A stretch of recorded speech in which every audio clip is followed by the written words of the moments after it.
โอ้พี่น้องเอ้ยบุไปเลยโอ้โอ้เอ้ยเอ้ยเอ้ยค่อยๆค่อยน้องละโอ้น้าบ่าวก็ซอยบุเป็นแล้วมั้ยโดยอ้าวอึบอ้าวโอ้หนักได้พี่น้องเอ้ยกะประมาณ50 โลพอได้ทางซีนี่ก็25 กิโลพอได้เบิ่งหนึ่งก็ได้โอ้ตะกะบาบน้องอุ้ยค่อยๆลูกละ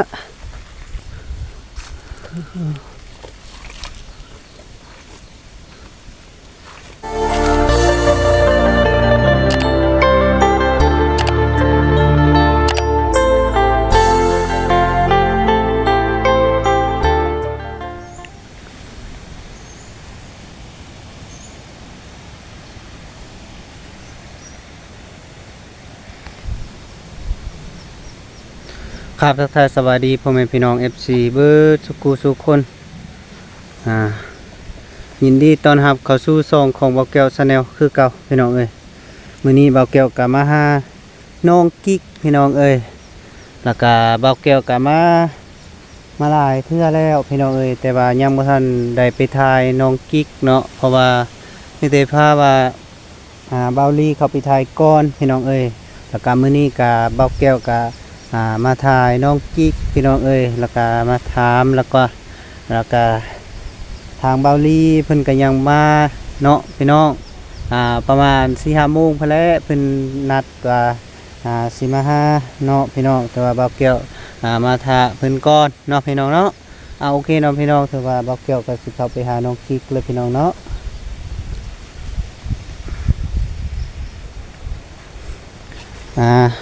ตอนนี้กาเบาแก้วก็มาฮอดบ้านน้องกิ๊กแล้วเนาะพี่น้องเนาะ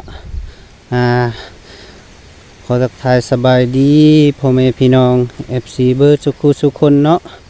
ว่า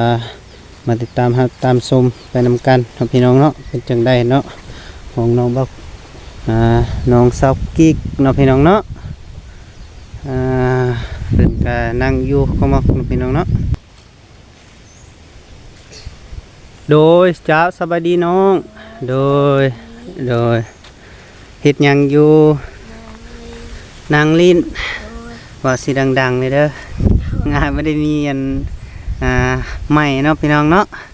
ขอโทษขออภัยเนาะพี่น้องเลยแล้วก็กินข้าวกินน้ำแล้วบ่เนาะยังไม่ทันได้กินหากระตื่นนอนบ่ฮะเมื่อยโดยเจ้าไปเฮ็ดหยังคือว่าเมื่อยฮะเมื่อยไปคนน้ำน้องลาไปคนน้ำอยู่ใส่อยู่สางพุ่นไก่บ่ละไก่เนาะโอ้พี่น้องไก่เนาะอยู่ห้วยหรือว่าอยู่สิใดอยู่ห้วยพุ่นคุณนำสร้างเนาะโดยขออนุญาตไปนั่งน้ำพึ่นพี่น้องเอ้ยโดยบ่เป็นหยังเนาะ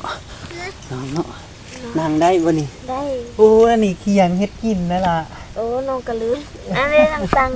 ว่าตัวนี้ก็ได้นั่งตัวได้แล้วลูกละนั่งขอครับทักทายสบายดีเด้อพี่น้องเอ้ยมาเจอน้องกิ๊กนะครั้งแรกในชีวิตเลยพี่น้องเอ้ยเพราะว่าเคยมาอยู่แล้วก็พาเบาลี่เนาะมาสัมภาษณ์ก่อนเนาะพี่น้องเนาะแต่ว่ามื้อนี้ก็เบาแก้วมาแต่บ่เป็นหยัง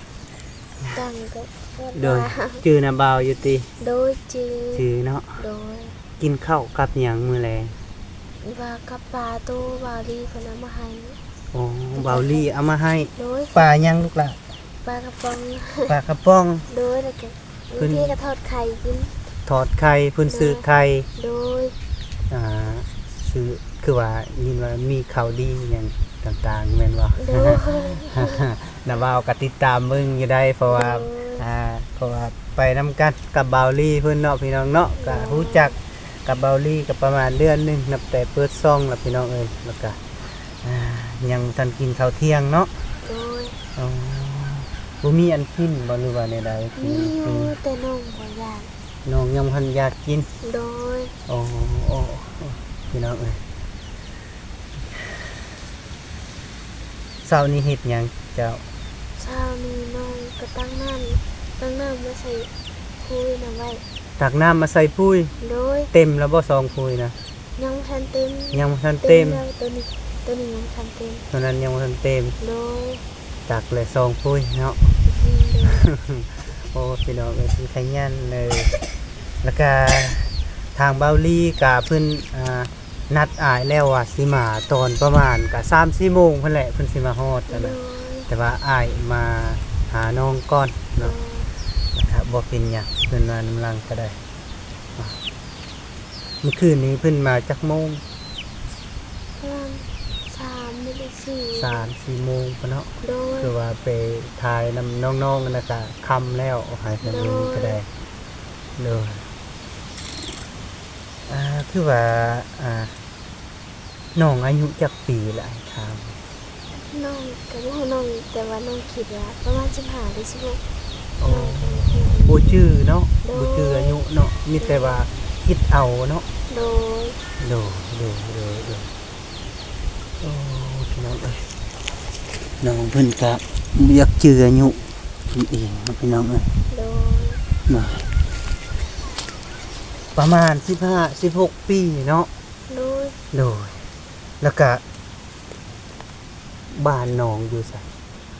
น้อง น้ น้ อ อง งแพ้ อยู่บ้านนาแพงไงนี่บ่ โดย เพื่อนน้องก็อยู่ในเพิ่นบ่ น้องบ่มีเพื่อน บ่มีเฮือน โดย น้องนี่พักอาศัยนำไผ ผักอาศัยน้ำอ้ายดินลูกบ้าน อยู่นี่นะ โดย พักอาศัยอยู่น้ำอ้าย โดย แล้วพ่อแม่น้องได้อยู่ไส พ่อแม่น้องก็อยู่น้องกันนี้ อยู่นำกัน โดย อยู่เพื่อนหลังเดียว โดยอยู่ยามแม่ยามฝนก็อยู่ อยู่นี่ โดย เลยจักปีเลยมาอยู่พี่ 2 ปีปลายแล้ว 2 ปีกลัวา โดย โดยน้องมันมีไอ้น้องจักคน จำพ่อน้องนะบ่ โดย น้องก็มี3 คน 3 คน โดย 3 คนมีเนาะผู้หญิงบ่ โดยผู้หญิงเด็กผู้หนึ่งเปิดกับไปหาเงินมาให้แม่ซื้อข้าว มาเขาไปหาเงินอยู่ฝั่งไทยบ่ โดยเพิ่นไปกรุงเทพ ไปที่กรุงเทพ โด เนาะ ยเพิ่นก็ฝากมาเดือนละพัน โดยขึ้นไปแต่ดนละบ่ แต่ว่าเพิ่นก็บางทีเพิ่นก็ย้ายงานได้เลย งานเนาะ โดย ก็คือว่าตอนนี้ก็สภาพเนาะทางนั้นก็ได้ โดย ก็เห็นเบิ่งอยู่การนั่นนะก็ได้ที่เฟซที่ไลน์ก็ได้ติดตามเบิ่งอยู่น้องก็มีโทรศัพท์เบิ่งอยู่บ่ น้องบ่มี บ่มีโทรศัพท์ใช้ โดย อ๋อบ่มีโทรศัพท์ใช้ก็ได้จึงได้ติดตามมันจุนาบาวการเคลื่อนไหวนี่ได้เห็นอยู่บ่ น้องเบิ่งนำโทรศัพท์หลานน้อยนั่นดิ หลานน้อย เด้หลานน้อยคือนอนน้ำพอแต่ที่น้องอายเพิ่นนำ โอ้ โทรศัพท์พอเพิ่นป้าว่าให้เล่น โดย แล้วน้องเห็นน้องก็ โดย ภูมิใจในตัวเองอยู่ โดยตั้งอกตั้งใจและว่าซั่นละ โดย แล้วก็น้องน่ะเอาล้านหรือว่าเอาน้องของเจ้าเองบ่ หลานลูกที่น้องอยู่ดินเพิ่นนี่แหละหลาน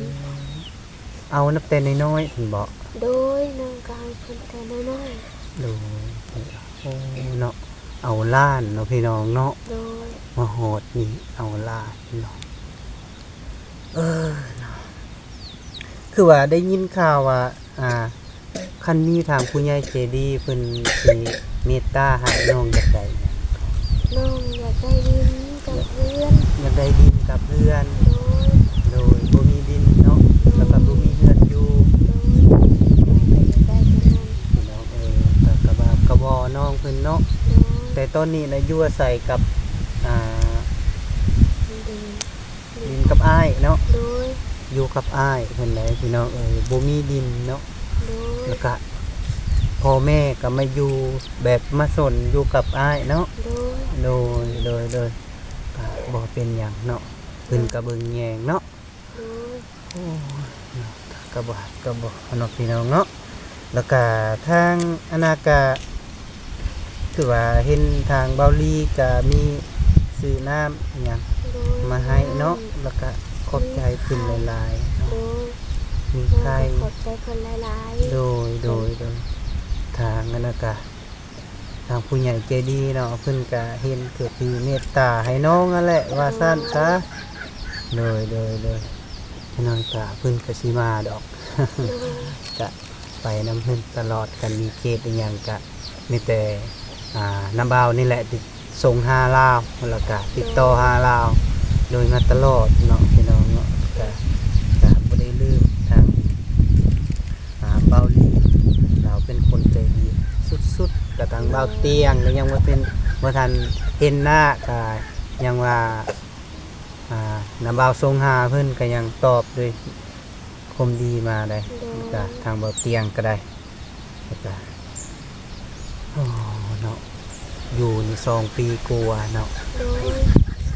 น้องยังสิไปตักน้ำอีกบ่ ไป สิไปบ่ โดยน้องจะตักน้ำมันเป็น โดยสิพาอ้ายไปเบิ่งบ่ ไปก็ไป ไปเนาะ โดย โดยเอาไปว่าจังซั่นเนาะ โดย โดย ไปน้องก็ไปได้ โดยจังไหนจังไปเนาะ โดย แล้วก็ทางอ้ายก็บ่มีหยังแล้วก็ทางเบาแซนเนาะเพิ่นมีผู้ใหญ่ใจดีเนาะทางสงสารอ้ายนี่แหละแล้วก็ทางน้ำเบ้านี่แล้วก็ทางเบ้าแซนเนาะเพิ่นก็ทางพังไทยเพิ่นพากเงินมาให้น้าเบ้า300,000กีบ โดย พี่น้องเอ้ย300,000กีบโปรกดใจทางผู้ใหญ่ใจดีเนาะแล้วก็สิมามอบให้น้องเพิ่นต่อพี่น้องเอ้ยแล้วก็บุล่วงบ่หลายก็สิเอาให้น้อง100,000มาปั่นกันแล้วก็ทางเบาแก้วก็มีข้าวนมแน่ซื้อมาพากให้เพิ่นเนาะพี่น้องเนาะแป๊บนึงเด้อน้าเบาสิไปเอาหันข้าวนมจึ๊บ น้องกับน้องตังเอาให้น้องไป โอ้บ่เป็นหยังได้แล้ว โดย เนาะพี่น้องคือว่าทางเบาแซนเพิ่นเอาเงินมาให้เนาะทางผู้ใหญ่ใจดีทางฝั่งไทยเนาะทางแม่เพิ่นฝากเงินมาให้300,000กีบให้เบาแก้วก็เลยซื้อข้าวนมแล้วก็มาปั่นให้น้องกิ๊กแน่เนาะพี่น้องเนาะเอา โดยขอบใจหลายๆขอให้สุขภาพแข็งแรง แล้วก็มาปั่นให้น้องอีกเป็นเงินกีบก็100,000กีบพี่น้องเอ้ยเพราะว่าก็ทางเบาแก้วก็ซื้อข้าวนมแน่แล้วก็เติมน้ำมันรถนะพี่น้องว่าสั้นซะกะระยะห่างเบาแก้วมาเดินทางพี่แล้วก็ประมาณ7-8 ลักพุ่นเลยเนาะแต่ดงเห็นมาเนาะก็บ่แม่นใกล้ๆเนาะพี่น้องเนาะประมาณ 7-8 กิโลพี่น้องเอ้ยทางอายก็เอาให้เนาะ ขอบใจหลายๆขอให้สุขภาพแข็งแรง โดย ไปได้ทำใครบ่ให้มี โดย ขอให้ร่ำขอให้รวยเด้อ โดยสาธุพี่น้องประกาศเพิ่นน้องเพิ่นกะบ้าวแก้วแล้วก็เคยตามเบิ่งทางสองของเบาลีแล้วก็ทางน้องเพิ่นกะเว้าจาแบบสุภาพมีเสน่ห์แล้วก็แบบอ่อนหวานพี่น้องเอ้ยแล้วก็เบาแก้วก็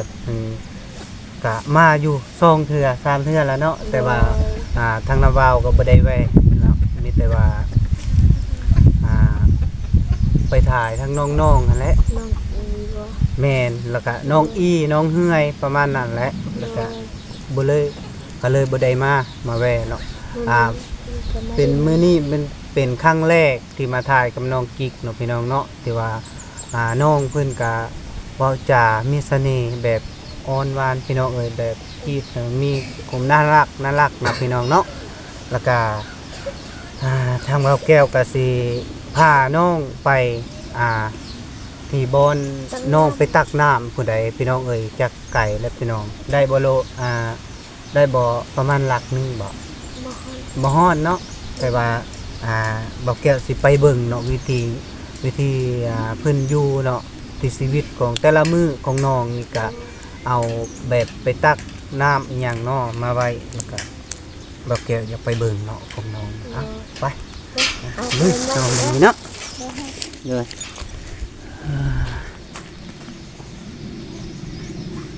กันน้องมื้อนี้นะ โดย โดยโอ้พี่น้องเอ้ยนี่เฮือนเพิ่นเนาะโอ้พี่น้องเอ้ยเฮือนซานของเพิ่นโอ้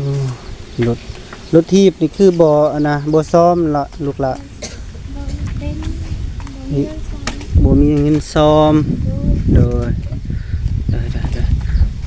พ่อแม่พี่น้องถือว่าติดตามชมไปนำกันเนาะถือว่าวิถีชีวิตของน้องกิ๊กเนาะพี่น้องเอ้ยแต่ละมื้อก็เป็นแบบนี้แหล้วเนาะพี่น้องจะไปตักน้ำเพิ่นว่าเนาะมาใส่กระฟุยพี่น้องเอ้ยก็เบาแก้วก็สิไปเบิ่งบอนเพิ่นตักน้ำเนาะอยู่ใส่เนาะพี่น้องเนาะฮะเป็นเด้ เด้อเด้อกับแม่เด้อ เป็นหยังคือบ่สุบเกิบ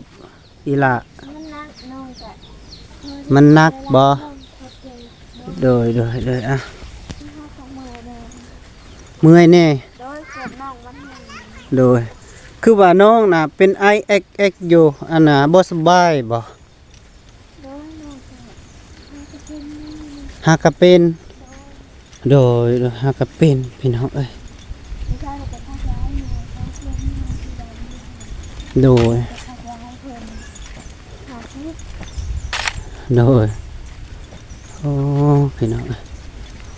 บ่แม่นไกลๆได้นี่ไกลเติบได้นี่ ดู ส่วนยาไผนี่น้องละ ส่วนย้ายหนึ่งมาล้ำผมเด้อ แม่หมอลำโอ้โหโดยส่วนยาแม่หมอลำ โดย โดยโอ้งามเนาะเพิ่นปลูกเอาไว้ขายบ่หรือว่าในใดลูกหล่ะ เที่ยวแล้วก็ปั๊มแม่ข้างนอก เที่ยวเอา โดย โอ้พี่น้องเอ้ยโอ้งามเขียวคักกิลีพี่น้องเอ้ย ใช้มาโทนที่ถึงจะท่องเที่ยว โดยเห็นมื้อนั้นอีลาแล้วมาหดให้ลาวเนาะ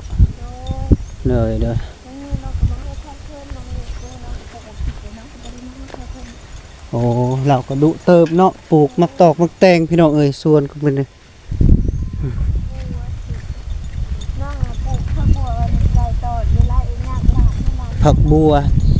ปต่อปลูกมันที่น้อง โดย เอาไว้สิพด มาไว้สิโฮด เขาจะมานั่น โดย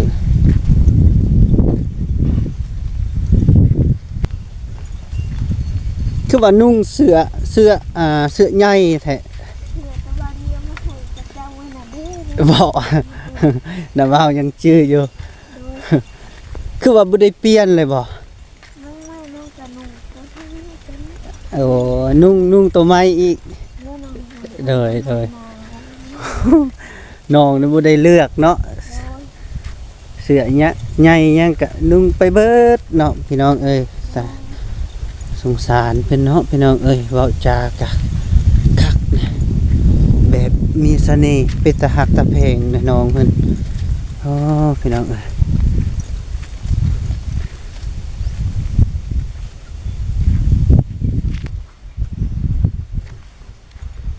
ว่าบ่ฮอดหลักฮอดได้หลักนี่ล่ะโอ้โหฮอดได้โดยว่าเป็นหยังล่ะ น้องจะกินแล้วไม่ทันรักให้กับพ่อเนาะ มื้อหน้าอายสิพาปลูกผักเด้อโดยอายมักแบบปลูกผักปลูกหญ้าแบบนั้นและพาคือน้องใส่ผ้าและเฮ็ดเวียกโดย ถ้าบัวน้องจะจ้างไว้ตัวนึงแล้วมันปลูกมันยาวสิ โดย น้องคิดละมือเดียวสิปลูก บ่ว่าสิลงตักกันนี่บ่อยู่ลุ่มบ่โดยโอ้มาเห่าอีกแล้ว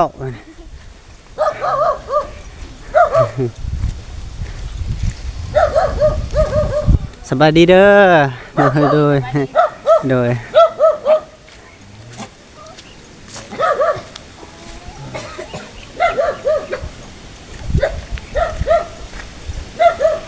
เบาลี่ก็เคยมาเบิ่งและบ่บอน มาเป็นพันน้องมาเป็นมืดนี่ มือทำอิฐเลยบ่ บอย อ๋อ เวลาถ้าอาจารย์เราก็ทำน้องบอกว่า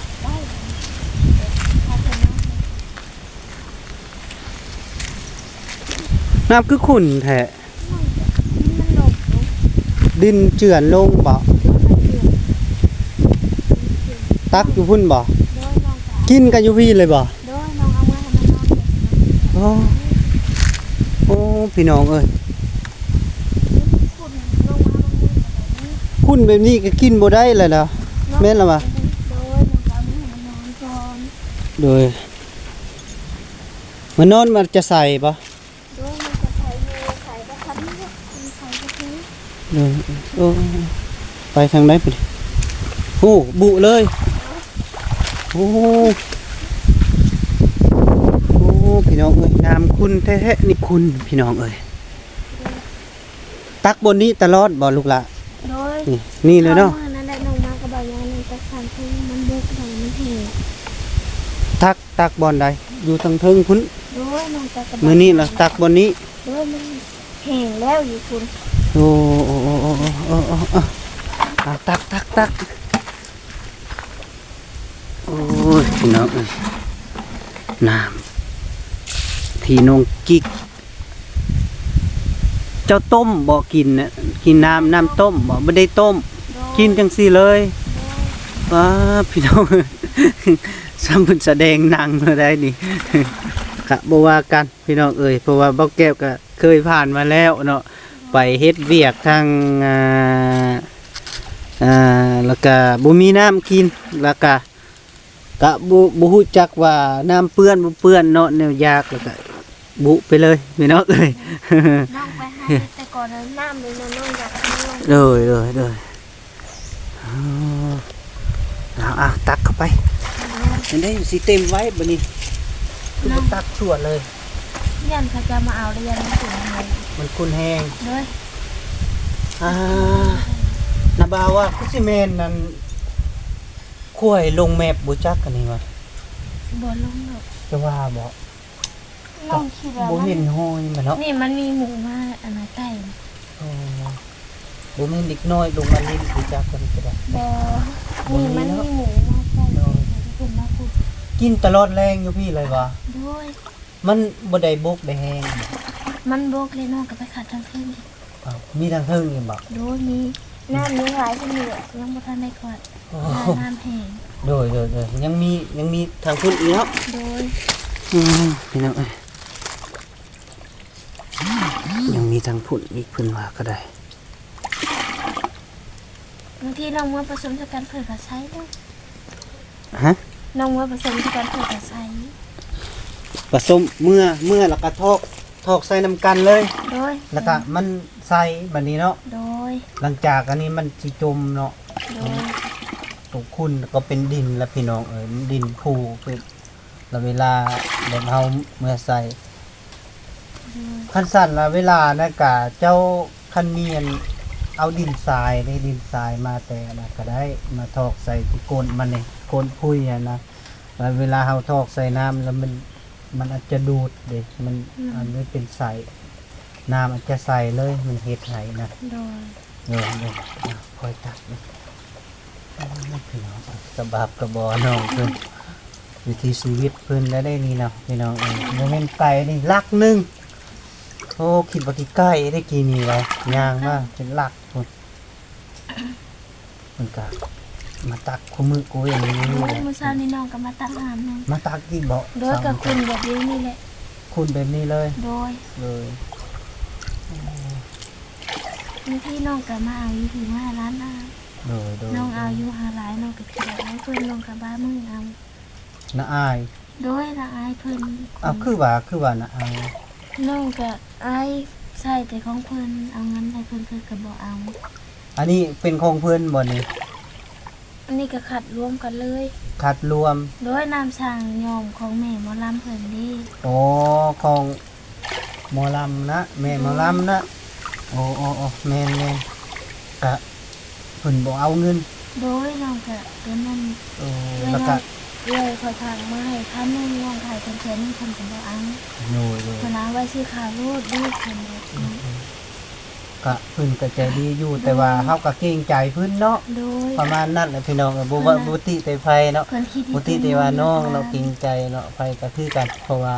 มาเอาน้ำตัว พิ่นตลอดคันเพิ่นเอาเงินเอาคำแต่ละเดือนก็ยังใครว่าอยู่เนาะ โอ้ย เออ เพิ่นบ่เอาน้องให้ โดยพอแล้วเนาะนี่นะมันเต็มเหตุเลยโดย เด้อเอาดีนะ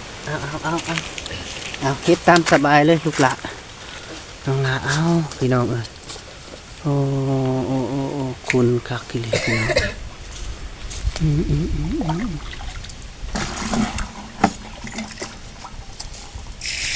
ได้เพิ่นขัดขึ้นได้นะ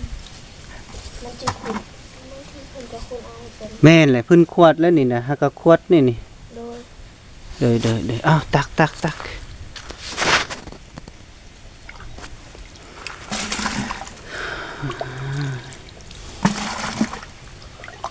กินน้ำอันนี้เอ้ยพี่น้องเอ้ยน้องเพิ่นก็ได้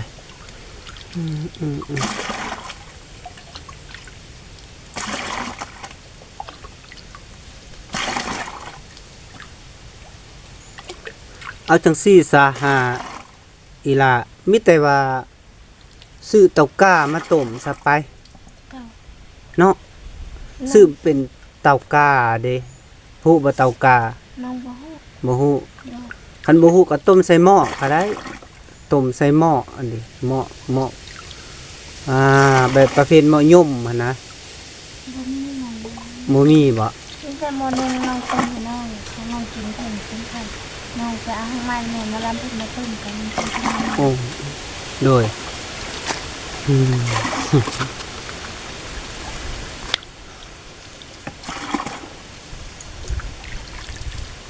แต่ละมื้อเนาะน้องขึ้นตักไว้นี่พี่น้องเอ้ยน้ำใส่น้ำกินก็ตักบนเดียวเลยบ่ โดยบางทีน้องก็มาตามมือเดียวบางทีลงไว้แห้งน้องก็ไปเอามาเพิ่มนะเพิ่นก็บอกน้องมาเอาน้ำแม่โลดเพิ่นเอาบ่ต้องทิ้งใจแต่น้องก็ทิ้งใจเพิ่นแล้วน้องก็มาเอาพี่บางที โดย บางทีน้องก็เอาน้ำนะเมื่อกิน น้ำนี่ถึงนะบ่ น้ำอยู่ในเทียงเนี่ยมาลำเพิ่น เลยดินกามบ่ โดย ว่าอยู่ใด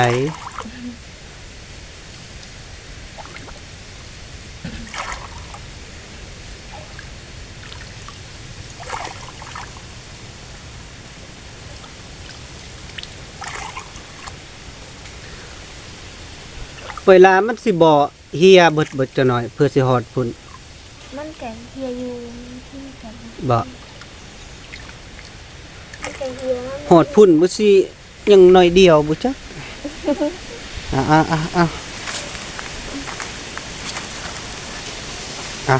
เฮ็ดเบิ่งอึบ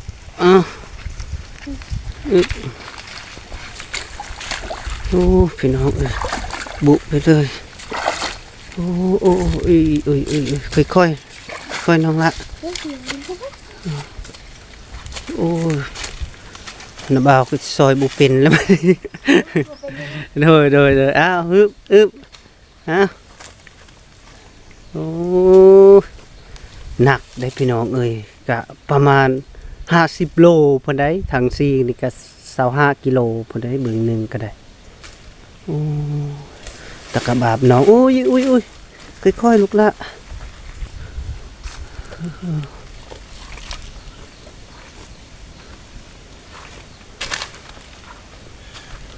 หนักเติบพี่น้องเอ้ย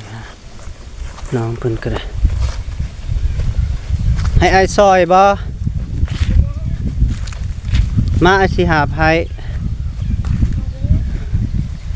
โอ้ยความลำบากของน้องกิ๊กพี่น้องเอ้ยคือเห็นนำกันนี่ฮะ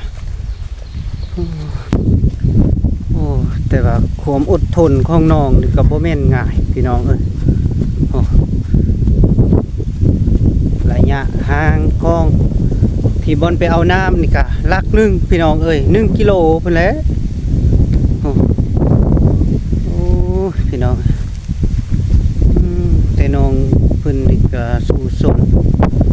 ชีวิตอีหลีพี่น้องเอ้ย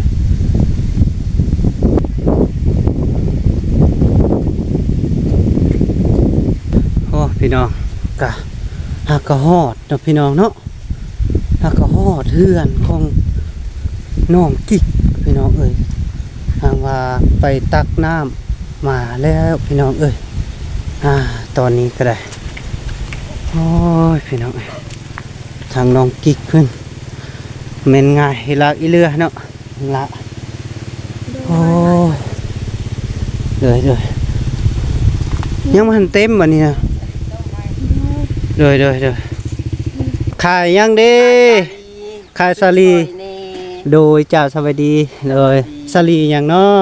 สาลีอันหวาน หวานอยู่บ่ หวานทะเล เท่าไหร่เนี่ย 10,000 10,000กีบ 10เป็นกีบ เลยสิซอย10,000กีบเนาะโอ้ผมมีพี่น้อง10,000กีบ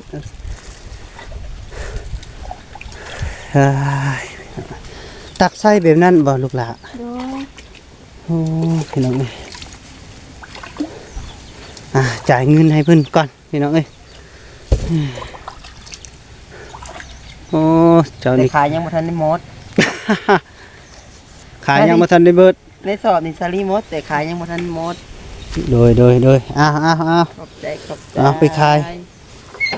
เฮงๆปัง เจ้า ๆเจ้า ใจ คุยกับน้องเพิ่นก่อนเด้อ บ่สบาย เด้อ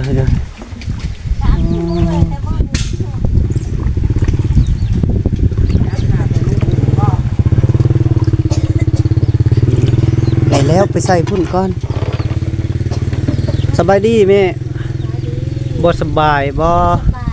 โดยบ่สบายจักมือแหละ โอ้ย3 มื้อ 4 มื้อวันนี้แหละ 4มื้อแหละ เออ โดยบ่ได้กินยุกกินยาบ่ กิน กินอยู่เนาะ ยาลูกมาให้เด้ โดยทาง เอายามาให้กิน เบาลีบ่ แม่น โดย เพิ่นนะยามาให้กินแล้วก็ยังกินยาแต่ว่าไข้แน่ โดย แล้วก็ซักยาแน่ โดย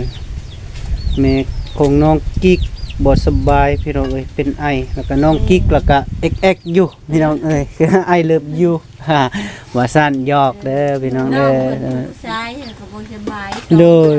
2-3 มื้อบ่ได้ไปกวดบ่ บ่ เลยก็เดี๋ยวว่าไปกวดก็คือว่าแล้วอากาศมันเปลี่ยนไปเรื่อยๆยามนี้ก็ได้ เออนะ ทางนาบ่าวนี่ก็ฮักกะเศร้าวังใดดิเบาลี่ก็หัวอยู่ขี่รถก็แอกอยู่นาน ไข้ ทางเบาลี่ก็จักเพิ่นดีละบ่จังบ่ฮู้ก็เป็นไข้นะพี่น้องเอ้ยโอ้ยพี่น้องเอ้ยหมักสลีนี่พันกันกินพันกันกินโดยบ่เป็นหยังพี่น้องเอ้ยเป็นผาน้องไปตักน้ำกะมาฮอดแล้วพี่น้องเอ้ยกะน้ำกะคุ้นพี่น้องเอ้ยกะเพิ่นว่ากินแบบนี้เลยเอาถอกลงมานี่คันมันคุ้นแล้วก็เบิ่งกามบ่มันบ่กามเนาะ กำอะไร กามบ่ลาย กำ บ่ อะไรพูดอะไร เลยมันจะเฮ็ดให้คันมันคุ้นแห้งก็เฮ็ดไว้เป็นน้ำใสเด้อ โดย กะบ่พื้นกินได้มันเป็นขี้ดินขี้ตมมานะก็มันแล้วก็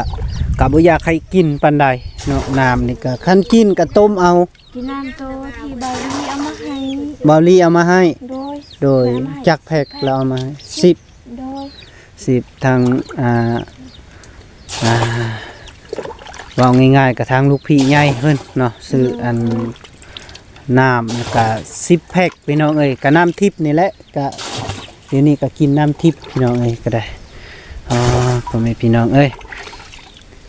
เอาไว้จังซั่นแล้วเนาะพ่อแม่พี่น้องขออยู่ดีมีแรงสุขภาพเข้มแข็งเบาแก้วก็ขอตัวกลับไปก่อนพี่น้องเอ้ยกลับไปหาน้องอีแล้วก็น้องเฮือยประมาณนั้นแหละพี่น้องเอ้ยแล้วก็สิกลับไปก่อนพี่น้องเอ้ยแล้วก็เอาข้อขาบสบายดีเลย